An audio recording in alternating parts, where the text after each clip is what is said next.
ABN Radhakrishna బూతు రాతలపై వైఎస్ఆర్సీపీ ఆందోళన కార్యక్రమం చేపట్టింది. హైదరాబాద్లోని ఏబిఎన్ కార్యాలయం ముట్టడికి వైఎస్ఆర్సీపీ నాయకులు వెళ్తున్న దృశ్యాలు మనం బాక్స్లో చూస్తున్నాం. ఏబిఎన్ రాధాకృష్ణ బూతు రాతలపై వైఎస్ఆర్సీపీ నేతలు ఆందోళన చేపట్టారు. హైదరాబాద్లోని ఏబిఎన్ కార్యాలయాన్ని ముట్టడించారు. వైఎస్ఆర్సీపీ మాజీ మంత్రులు, ఎమ్మెల్యేలు, నేతలు ఈ కార్యక్రమంలో పాల్గొన్న పరిస్థితి. ఏబిఎన్ రాధాకృష్ణ పిచ్చి రాతల జర్నలిజానికి మాయని మచ్చ అంటూ వైఎస్ఆర్సీపీ నేతలు మండిపడుతున్నారు. జర్నలిజాన్ని దిగజార్చేలా, విలువలను మంట కలిపేలా రాధాకృష్ణ రాతలు రోతగా ఉన్నాయంటూ మండిపడుతున్నారు వైఎస్ఆర్సీపీ నేతలు.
విజువల్స్ లో చూస్తున్నాం. ఏబిఎన్ రాధాకృష్ణ కొత్త పలుకు అనే ఓ చెత్త పలుకులో విలువలకు తిలోదకాలు ఇచ్చే విధంగా, మహిళలను కించపరిచే విధంగా, వైఎస్ఆర్సీపీ నేతలను అవమానపరిచే విధంగా చేసిన ఆ రాతలు, ఆ వ్యాఖ్యలకు నిరసనగా ప్రస్తుతం వైఎస్ఆర్సీపీ మాజీ మంత్రులు, మాజీ ఎమ్మెల్యేలు, అలాగే కీలక నేతలు ఏబిఎన్ ఛానల్ను ముట్టడించిన పరిస్థితి మనం చూస్తున్నాం. హైదరాబాద్లోని ఏబిఎన్ కార్యాలయాన్ని ముట్టడించారు. దిగజారిన మీడియా విలువలు, దిగజార్చిన మీడియా విలువలు అంటూ కూడా వాళ్ళు ప్లకార్డ్స్ పట్టుకుని అక్కడ నిరసన వ్యక్తం చేస్తున్న పరిస్థితి చూస్తున్నాం మనం. మాజీ మంత్రి అంబటి రాంబాబు, అలాగే మేరుక నాగార్జున, మిగతా నేతలు కూడా ఏబిఎన్ రాధాకృష్ణ పిచ్చి రాతల జర్నలిజానికి మాయని మచ్చ అంటూ అక్కడ వాళ్ళందరూ కూడా బైఠాయించిన పరిస్థితి మనం చూస్తున్నాం. రాజ్యాంగంలో మీడియా అన్నటువంటిది ప్రజలకు తోడుగా ఉండాల్సింది పోనించి ఏకపక్షంగా వ్యవహరిస్తూ చంద్రబాబు నాయుడు గారు ఎప్పుడు చెప్తుంటారు ఒక మాట, నాకే మీడియా లేదు అని చెప్పి.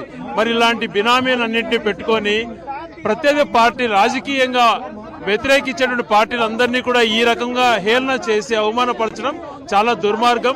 ముఖ్యంగా మహిళలను ఆయన అవమానించినటువంటి రీతి చాలా ఘోరం. క్షమాపణ చెప్పి భవిష్యత్తులో ఎప్పుడు ఇలాంటి జరగకుండా తన మాటిస్తే మంచిది అని చెప్పి ప్రజాస్వామ్య పరంగా మేము అడుగుతున్నాం. మనం చూస్తున్నాం, సంస్కారం మరిచి మహిళలను కించపరిచే రాధాకృష్ణ వ్యాఖ్యలు దుర్మార్గం అంటూ కూడా ప్లకార్డులు పట్టుకున్న వైసీపీ నిరసన దిగారు. మనకి ఇంకో మాజీ మంత్రి ఉన్నారు. సార్ చెప్పండి, సంబంధించి వ్యాఖ్యల విషయంలో ఆంధ్ర ప్రజల యొక్క అభిమతం ఏంటి? ఒకే ప్రాంతంలో 2 లక్షల కోట్లు తీసుకొచ్చి, అది కూడా కేవలం కమిషన్ల కోసం, ఎప్పుడు లేని విధంగా 14,000 చదరపు అడుగుకు రేటు పెట్టి దోచుకునే కార్యక్రమం చేసేదానికి రాష్ట్ర ప్రజలందరూ ఎవరు కూడా సిద్ధంగా లేరు.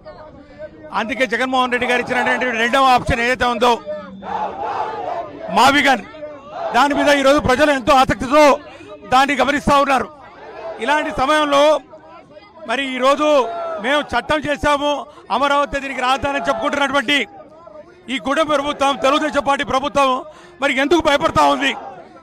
దానికి మద్దతు పలుకుతూ ఈరోజు ఎల్లో పత్రికలు, ముఖ్యంగా ఏబిఎన్ ఆంధ్రజ్యోతి ఏదైతే ఉందో, సభ్య సమాజం తలదించుకునేలాగా మహిళలను కించపరిచే విధంగా ఈరోజు వ్యాఖ్యలు చేస్తూ తన తొలి పలుకని చెప్పి ఈరోజు పూర్తిగా దిగజారుడు రాజకీయం చేస్తున్నటువంటి ఆర్కేను వెంటనే అరెస్టు చేయాలి, ప్రజల మనోభావాలను కాపాడాలని చెప్పి మేము డిమాండ్ చేస్తూ దానికి నిరసన తెలుపుతూ ఆయన చెప్పినటువంటి వ్యాఖ్యలు ఏవైతే ఉన్నాయో ఆ వ్యాఖ్యలను ఖండిస్తూ ఈరోజు వైఎస్ఆర్ కాంగ్రెస్ పార్టీ శ్రేణులు, మహిళలు కానివ్వండి, మరి ఈరోజు అందరూ కూడా పెద్ద ఎత్తున నిరసన ప్రదర్శన చేస్తూ ఆయన బుద్ధి మార్చుకోవాలని ఈరోజు ఈ పచ్చ పత్రికల రాతలు, తారస్థాయికి వచ్చే పిచ్చి రాతలు ప్రజల మనోభావాలకు విరుద్ధంగా ఈరోజు తెలుగుదేశం పార్టీ ప్రభుత్వాన్ని భుజానేసుకొని భావిగా రాజధాని వస్తే అమరావతికి మళ్ళా కూడా నూకలు చెల్లుతాయని